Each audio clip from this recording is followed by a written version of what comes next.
Bonjour, bienvenue au JDN numéro 2. C'est le journal des négociations de la CGT Massif. Aujourd'hui, je souhaite vous parler de trois sujets, l'ANAO, le NMS et les luttes. Alors l'ANAO, c'est la négociation annuelle obligatoire, au cours de laquelle on parle notamment, pas seulement, mais notamment des salaires et de l'augmentation de salaire pour l'année 2017. Nous ferons un hors-série sur la question des salaires et sur la conception que la CGT a du salaire.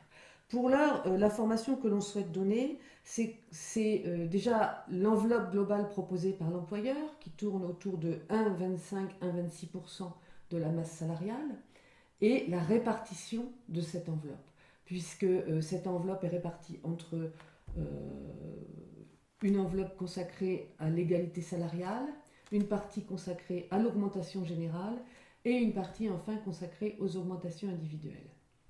Alors, outre le fait que le montant de l'enveloppe ne nous satisfait pas, la question de sa répartition est aussi très importante. Pourquoi?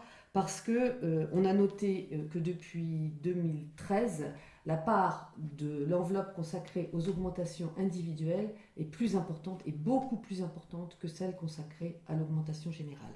Alors, ça n'est pas neutre, ça a du sens, notamment sur la conception que l'employeur a du salaire et de la rémunération. Juste pour vous faire un petit rappel des augmentations que l'on a eues au cours des 2 dernières années, puisqu'au 1er janvier 2015, notre augmentation générale a été de 0,4%, et au 1er janvier 2016, l'augmentation générale fut de 0%. Bande de petits vénards. Je ne sais pas ce que vous avez fait avec tout cet argent. En tout cas, le budget de l'augmentation individuelle, lui, était en 2015 de 1,25%. Il était également de 1,25% au 1er janvier 2016. Donc on voit bien que le budget consacré aux augmentations individuelles était plus important.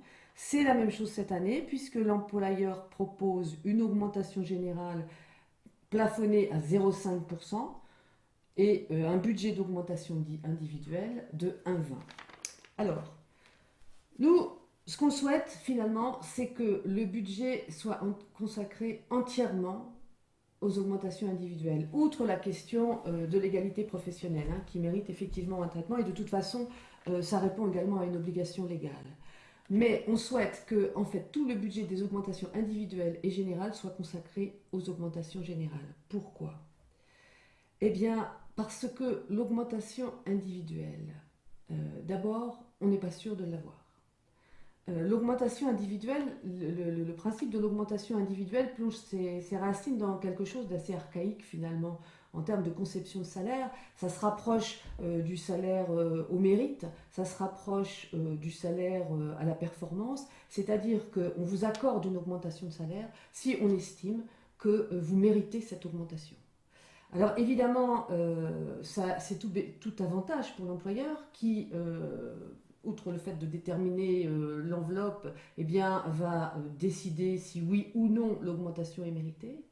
Et ça individualise la relation entre le salarié et l'employeur. C'est-à-dire que le salarié, tous les ans, doit justifier de sa demande d'augmentation de salaire. Il est évidemment extrêmement fragilisé dans cette relation. Alors que l'augmentation générale de salaire, eh bien, c'est un système qui permet à tous d'avoir cette augmentation. Personne n'en est privé. Et le salarié se trouve conforté, renforcé par un collectif. Et donc, ça n'est plus un individu qui discute avec un employeur, mais bien un collectif de salariés qui défend quoi? Eh bien, finalement, son pouvoir d'achat. Puisque je rappelle quand même que le salaire est d'abord fait pour pouvoir vivre décemment de son travail, c'est-à-dire pouvoir se nourrir, se loger, s'habiller, subvenir aux besoins de sa famille, permettre aux enfants de faire des études, avoir accès à la culture et aux loisirs. Voilà. Chacun devrait pouvoir accéder à ça, et je crains que ce ne soit pas toujours le cas, hélas, à la Massif. Donc voilà pour ce premier sujet. Il est important parce que la question du salaire elle sera discutée dans le cadre du NMS à partir du mois de janvier 2017. Et on voit derrière l'importance que prend l'augmentation individuelle, eh bien, le rôle de l'individualisation que veut faire jouer l'employeur sur la question des salaires. Le NMS, le nouveau modèle social. Alors rappelez-vous, les discussions sont cadencées. de septembre 2016 à septembre 2017. Nous traitons jusqu'à la fin de l'année du temps de travail. À partir de janvier, on parlera rémunération, ensuite les fonctions, enfin l'employabilité, la qualité de vie au travail, etc. Sur le temps de travail, vous vous souvenez que l'employeur veut enterrer les 31h30. Ce qu'on ne sait pas, c'est s'il veut rendre les subventions qu'il a perçues, parce que autant la réduction du temps de travail a permis de créer des emplois, autant l'augmentation du temps de travail, eh bien, va participer à l'accroissement du chômage. D'autant que notre directeur général a précisé qu'il ne remplacerait pas 1000 départs en retraite dans les années qui viennent. Donc bonjour, la société que nous sommes en train de bâtir pour nos enfants. Alors, augmentation du temps de travail, mais aussi annualisation, augmentation de l'amplitude. Donc toutes ces questions, tous ces sujets montrent bien à quel point nous avons affaire à un projet régressif sur le plan social. Sur les jours de congé, notamment les jours de congé exceptionnels, toutes ces questions-là seront vues au moment de la qualité de vie au travail. L'employeur voulant traiter ça dans le cadre du respect d'un équilibre global. Pour l'instant, si l'esprit de l'équilibre global rejoint l'esprit gagnant-gagnant du NCS, on n'est pas sorti. De quoi est-ce qu'on parle également dans le cadre du temps de travail en ce moment? On parle des temps partiels, le grand sujet étant que l'employeur souhaite des temps partiels à durée déterminée. Donc lorsque vous serez à temps partiel, ce sera pour une année uniquement et vous devrez renouveler votre demande tous les ans. La discussion porte beaucoup sur cette durée. Est-ce qu'il faut l'allonger? Est-ce que voilà. Bon, effectivement, nous pensons qu'un salarié qui est soumis tous les ans à cette demande, eh bien, est encore une fois fragilisé parce qu'il n'est pas certain l'année suivante d'obtenir son temps partiel.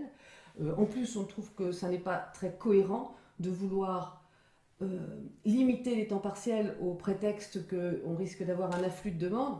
Améliorons les conditions de travail, il y en aura peut-être moins de demandes. C'est pas très cohérent de vouloir limiter les temps partiels, d'autant que la direction s'engage vers une mutualisation des services. Ce qui se passe un petit peu pour la plateforme téléphonique de Nord-Pas-de-Calais et de Val-de-Seine-Picardie en ce moment. Donc en mutualisant les services, on va avoir des services à effectifs extrêmement nombreux. Est-ce qu'il est cohérent dans ce cas de limiter de manière très rigide et drastique l'accès au temps partiel? On pense que non.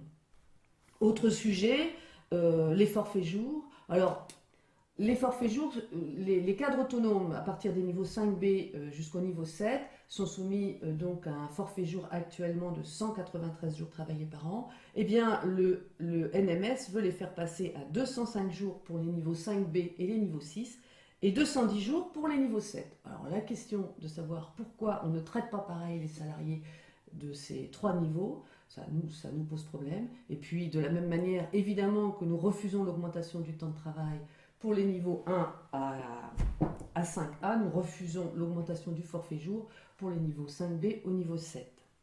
Donc pour l'instant, la direction prend note des remarques des organisations syndicales, ne nous donne pas trop son point de vue, et en tout cas elle dit qu'elle prend note et qu'elle va checker, c'est-à-dire secouer toutes ces remarques pour nous faire une nouvelle proposition. Alors nous, ce que nous proposons aux salariés, pour aider la direction à bien checker toutes nos remarques, eh bien, c'est de se mobiliser. Et c'est comme ça que je vais passer au troisième point, la question des luttes au sein de la Massif. Eh bien, parlons justement des mouvements sociaux à l'intérieur du groupe Massif. La vie à l'intérieur du groupe Massif n'est pas un long fleuve tranquille. Il y a des grèves, il y a des mobilisations. J'en veux pour preuve ce qui s'est passé au début de l'été à Massif Direct. Vous savez, Massif Direct, c'est un service du Massifine, où les collègues commercialisent des contrats IARD. Eh bien, ce sont des collègues qui sont embauchés au SMIC, le salaire étant complété par des commissions, et travaillant sur des plages horaires allant de 8h à 22h. Ils font 35 heures par semaine. Donc on peut comprendre pour les 22 heures pourquoi dans le NMS, l'employeur souhaite que le travail de nuit commence à 22 heures. Ça s'appelle tirer le statut social vers le bas. Eh bien, ces collègues se sont battus, ils ont fait grève une dizaine de jours et ont obtenu une augmentation de 150 € de salaire. Le 3 octobre, ce sont nos collègues téléconseillers d'Evrytech qui étaient en grève sur un appel intersyndical pour dénoncer les conditions de travail délétères. Le 10 novembre, ce sont nos collègues de Nord-Pas-de-Calais et toutes les catégories professionnelles, y compris les cadres managers, qui se sont mis en grève. Il y avait également grève au Massitel de Compiègne. Vous savez qu'il y a une mutualisation de la plateforme téléphonique entre Nord-Pas-de-Calais et Val-de-Seine-Picardie. Le 23 novembre, eh bien, c'est à l'appel de la CGT, c'était jour de négociation sur le nouveau modèle social. Il y a eu une centaine de grévistes en Rhône-Alpes avec au moins 9 bureaux fermés, alors fermés une heure, une demi-journée ou la journée entière. En SOP, 87 grévistes et des points d'accueil téléphoniques très fortement mobilisés. En Ile-de-France, au moins 142 grévistes, ce sont des chiffres qui ne sont pas définitifs, hein, avec 100% de grévistes dans au moins 5 points d'accueil physiques. Et au moins 22 points d'accueil physique touchés par la grève. En COA, 17 salariés ont participé à l'Assemblée Générale. Il y a eu une Assemblée Générale effectivement réunissant les salariés de Niort, donc venant des régions COA, Île-de-France et également du siège social. Ce sont 200 personnes qui se sont réunies pour exprimer leur ras-le-bol et le refus de la régression sociale. Vous allez avoir un tract prochainement, il y a des photos, hein. En région centre, nos collègues de la région centre ont, quant à eux, rédigé une motion que je vais vous lire dès que je vais la trouver. Une motion de soutien à la grève et surtout une motion de dénonciation du sort qui est fait aux collègues. Et voilà ce qu'elle dit. Nous, salariés du groupe Massif, avisons la direction que nous ne voulons pas de l'augmentation du temps de travail, de la flexibilité, de conditions de travail dégradées, de perte de congés, de mobilité fonctionnelle. Nous refusons d'admettre les yeux fermés et la bouche close votre casse de notre statut. Nous demandons officiellement à la direction de prendre en considération l'engagement des salariés et d'avoir à l'esprit la pérennité de notre entreprise, de l'économie sociale. Nous exigeons de l'employeur qu'il écoute nos revendications et nos besoins. La Massif est notre entreprise et nous ne voulons pas qu'elle devienne une machine à broyer les hommes. Donc voilà pour nos collègues donc, qui sont en train de signer cette pétition. En Loire-Bretagne, ce sont 65 grévistes qui se sont exprimés avec 40 personnes présentes à l'Assemblée générale de Laval.